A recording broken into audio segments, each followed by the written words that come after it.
주신 은혜에 감사하는 5분 묵상입니다. 오늘 말씀은 누가복음 19장 45절에서 20장 8절로 예수님의 권위와 능력을 의심하지 말라는 제목으로 은혜를 나누도록 하겠습니다. 예수님께서 예루살렘 입성 후 행하신 공식적인 첫 사역은 성전을 깨끗하게 하신 사건입니다. 당시 성전을 실제적으로 운영하고 관리하고 있던 유대 종교 지도자들은 예수님의 권위에 의문을 제기하였습니다. 이들의 잘못된 관심과 질문에 예수님은 질문으로 답변하시며 그릇된 신앙의 태도와 모습을 돌아보게 하신 것입니다. 내용 관찰 첫 번째 질문입니다. 성전에 들어가신 예수님께서는 무슨 말로 장사하는 자들을 꾸짖으십니까? 19장 46절 말씀을 보면 기도하는 성전을 강도의 소굴로 만들었다고 꾸짖으시며 장사하던 자들을 내쫓으셨습니다. 이 상인들은 순례자들의 편의를 위해 성전 밖에서 제사에 필요한 물건을 팔고 성전세를 세겔로 환전하는 일을 하였습니다. 그런데 이들이 제사장과 결탁하여 성전 안 이방인 뜰에서 장사를 하였을 뿐만 아니라 순례자에게 폭리를 취하였습니다. 이처럼 기도 소리로 가득해야 할 성전이 동물 울음과 매매하는 소리로 가득한 시장바닥이 되어버린 것입니다. 하나님의 긍휼과 은혜를 갈망하는 거룩한 백성으로 가득해야 할 성전이 특정한 개인과 집단의 부를 축적하기 위해 불법적 상업행위가 버젓이 행해지는 강도의 소굴이 되어버린 것입니다. 이에 예수님께서 분노하시며 내 집은 기도하는 집이라는 이사야와 도둑의 소굴이라는 예레미야 말씀을 인용하여 말씀하시며 이들을 성전에서 내쫓으신 것입니다. 두 번째 질문입니다. 유대 종교 지도자들은 예수님께 어떤 질문을 합니까? 20장 2절 말씀을 보면 유대 종교 지도자들은 예수님에게 무슨 권위로 상인들을 쫓아내는 일을 하며 그런 권위를 준 이가 누구인지 질문하였습니다. 이들이 정말 예수님의 권위가 어디에서 온 것인지 알고 싶어 질문한 것은 아닙니다.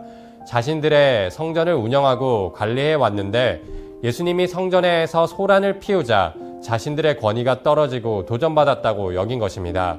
자신들의 편판과 체면이 깎여 백성에 대한 영향력이 줄어들었을 뿐만 아니라 또한 정기적으로 들어오던 수입이 끊겨 경제적으로 타격을 입었기에 분노하였던 것입니다. 이에 예수님께 아주 적대적이고 공격적인 어조로 질문한 것입니다. 랍비 문화에서 정식으로 교육을 받은 적도 없는 변방의 나사렛 촌에서 온 예수 내가 무슨 권위가 있느냐? 쉽게 말해 네가 뭔데? 라고 예수님께 말한 것입니다. 또한 예수님을 시험하여 공경에 빠뜨리려는 목적으로 예수님의 권위에 대한 질문을 한 것입니다. 연구와 묵상입니다. 권위에 대한 질문을 받으신 예수님께서 유대 종교 지도자들에게 요한의 세례에 대해 되물으신 이유는 무엇입니까?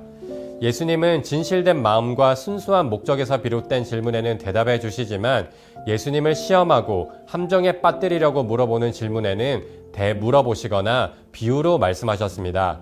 질문에 대한 답을 회피하기 위해서가 아니라 진리를 깨닫지 못하는 자에게 말하는 것은 거룩한 것을 개에게 진주를 돼지 앞에 던지는 것처럼 무의미하기 때문입니다. 또한 예수님을 시험하려는 자들을 오히려 시험하기 위하여 되물으신 것입니다. 유대 종교 지도자들은 예수님이 신적 권위를 주장하면 거짓 선지자로 물거나 신성 모독으로 고발하려 음모를 꾸민 것입니다. 반대로 사람의 권위를 주장하면 기존 질서를 따르지 않고 문제와 분란을 일으키는 반체제적 선동가로 낙인을 찍으려 했습니다. 이들은 예수님의 권위를 손상시키고 백성에 대한 영향력과 지지를 떨어뜨리려는 목적으로 질문을 한 것입니다. 이에 예수님께서 요한의 세례가 어디에서 비롯된 것인지 물으심으로 이들의 교활함과 강팍함을 드러내신 것입니다. 자신들의 권력과 이익을 지키려고 답을 회피하고 진리를 외면하며 명백한 하나님의 일을 거부하는 이들이 가식적이고 거짓된 모습을 알게 하신 것입니다. 느낀 점입니다. 예수님의 권위를 인정하지 않으면서 기득권을 지키기 위해 질문에 선뜻 답하지 못하는 유대 종교 지도자들을 보며 무엇을 느낍니까? 죄가 얼마나 사람을 교활하고 위선적으로 만들 수 있는지 또 사람을 얼마나 편협하고 이기적으로 만들 수 있는지 보며 죄의 참담함을 느낍니다. 아무리 아름답고 화려하여도 그 안에 썩은 시체가 들어있는 회칠한 무덤처럼 유대 종교 지도자들은 겉으로는 깨끗하고 의로운 척 행동하였지만 예수님을 죽이려는 악독한 생각이 그들의 마음속에 가득하였습니다.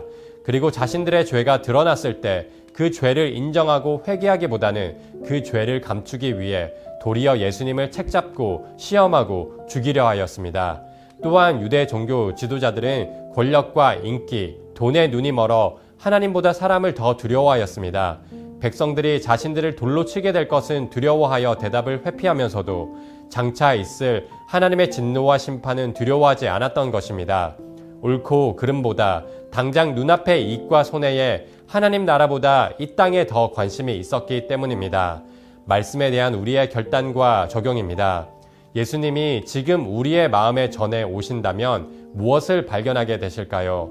하나님의 뜻을 따라 살고자 하는 거룩한 열망, 여전히 뜨거운 첫사랑, 기쁨의 찬양과 기도 소리를 가득한 그런 예배의 초소를 발견하게 되실까요? 아니면 자신의 이익과 행복에만 관심이 있고 세상의 염려와 걱정으로 한숨과 탄식이 가득한 그런 분주한 마음을 보게 되실까요? 이 속을 챙기기 위해 이것저것 재고 따지고 계산하는 껍데기뿐인 종교 생활에서 벗어나 예수님이 우리의 인생의 주인이 되시며 영원한 하나님 나라를 바라보는 참 신앙의 삶을 살아가는 하루하루가 되길 소망합니다. 이 시간 함께 합심하여 기도하겠습니다. 우리 마음의 성전을 늘 깨끗이 하며 늘 거룩한 믿음의 삶을 살게 하소서. 세상 부귀와 영화의 시선을 빼앗기지 않고 하늘의 보화를 쌓게 하소서. 우리 거룩한 문 성문교회가 찬양과 기도 소리가 가득하며 예배의 감격이 넘치는 교회 되게 하소서.